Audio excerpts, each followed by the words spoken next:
धनी मनुष्य और निर्धन लाजर, उसके विषय में हम लोग पढ़ेंगे। सभी को जय मसीह के दोस्तों, आप नए हो पुराने हो, सभी का स्वागत है मेरे इस चैनल पे। तो चलिए दोस्तों, आज की टॉपिक की ओर बढ़ते हैं। आज का टॉपिक बहुत ही बेहतरीन टॉपिक है। आज का जो टॉपिक है उससे आप बहुत कुछ सीख पाओगे। खास करके यहाँ पे एक नरक की बातें को बताया जा रहा है। लूका 16:19 को पढ़ेंगे। एक धनवान मनुष्य था जो बैंजनी कपड़े और मलमल पहनता और प्रतिदिन सुख विलास और धूमधाम के साथ रहता था। लाजर नाम का एक कंगाल घाव से भरा हुआ उसकी देवड़ी पर छोड़ दिया जाता था और वह चाहता था कि धनवान की मेज पर की जूठन से अपना पेट भरे, यहाँ तक कि कुत्ते भी आकर उसके घाव को चाटते थे।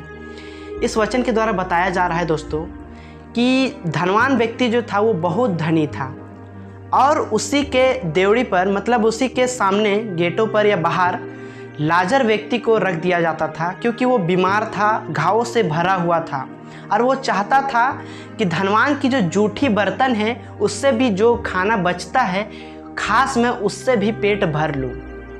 और उसे कुत्ते भी आकर चाटते थे। ऐसा हुआ कि वह कंगाल मर गया और स्वर्गदूत उसे लेकर अब्राहम की गोद में पहुंचाया।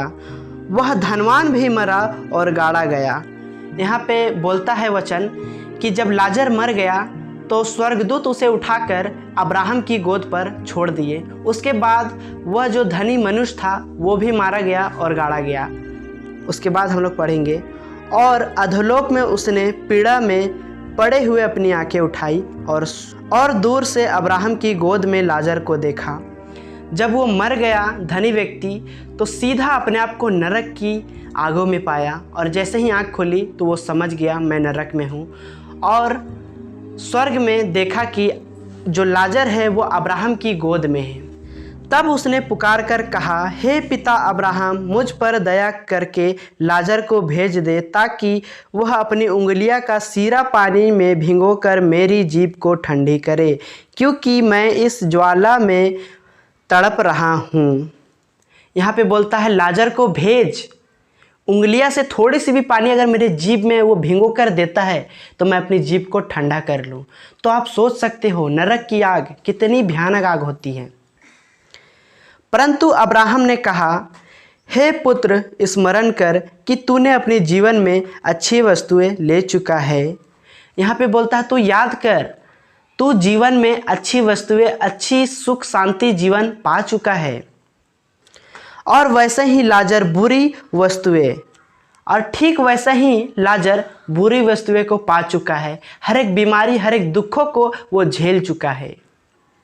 परंतु अब वह यहाँ शांति पा रहा है। इब्राहिम बोलता है परंतु अब लाजर यहाँ पे शांति पा रहा है और तू तड़प रहा है, और तू तड़प रहा है।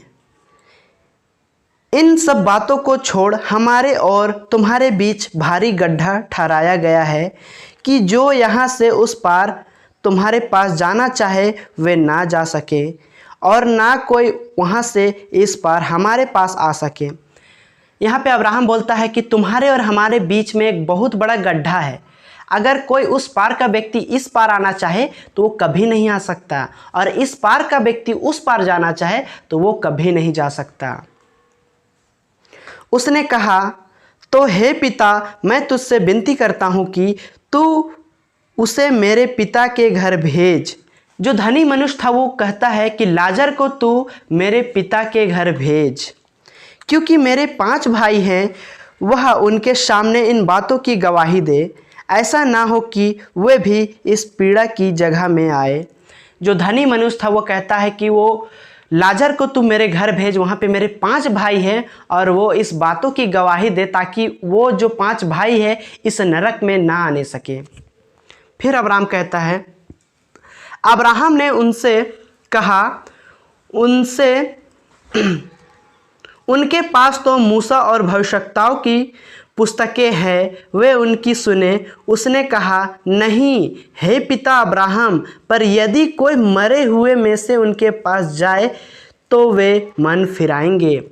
यहाँ पे बोलता है अब्राहम कि उनके पास तो मूसा की दी हुई किताबें और भविष्यवक्ताओं की किताबें तो है, वे उसे क्यों नहीं पढ़ते हैं, क्यों नहीं समझते हैं, उसकी आज्ञा को क्यों नहीं मानते हैं। तो यहाँ पे धनी मनुष्य कहता है, नहीं पिता, अगर मरे हुए में से कोई उनको जाकर समझाए तो वो समझ जाएंगे। उसने उससे कहा, जब वे मूसा और भविष्यवक्ताओं की नहीं सुनते तो यदि मरे हुए में से कोई भी जी उठे तो भी उसके नहीं मानेंगे। यहाँ पे अब्राहम बोलता है, जो जीवित जो वचन को बांट रहे हैं, जो हमारे सामने बाइबल है, उसको तो वो पढ़ ही नहीं रहे हैं, जीवित परमेश्वर को। तो जब मुर्दा उनके पास जाएंगे तो उनकी वो क्या सुनेंगे। तो दोस्तों, इस वचन से आप लोग सीखे होंगे कि किस तरह धनवान व्यक्ति सब कुछ रहते पर भी वो नरक चला गया, और लाजर जो था ना रहते हुए भी वो अब्राहम की गोद पर चला गया। तो दोस्तों, आज की जो वीडियो है वो कितनी बेहतरीन वीडियो है इस वचन के द्वारा। इस वचन में लिखा है कि धनवान जो व्यक्ति था सब कुछ पाकर भी वो नरक चला गया, और जो लाजर के पास कुछ भी ना था वो इब्राहिम के गोद में चला गया। इसीलिए कहते हैं दोस्तों, वचन को हमेशा पालन कीजिए, पढ़िए, आज्ञा को मानिए, क्योंकि यीशु नहीं चाहता जब हम बादलों पर होकर आएँ तो कोई भी व्यक्ति छूट जाए। इसीलिए दोस्तों, ज़्यादा से ज़्यादा वचन को पढ़िए, उसको समझिए और उस वचन का पालन कीजिए, आज्ञाओं को पूरा कीजिए, अपनी नहीं परमेश्वर की इच्छा को पूरा कीजिए।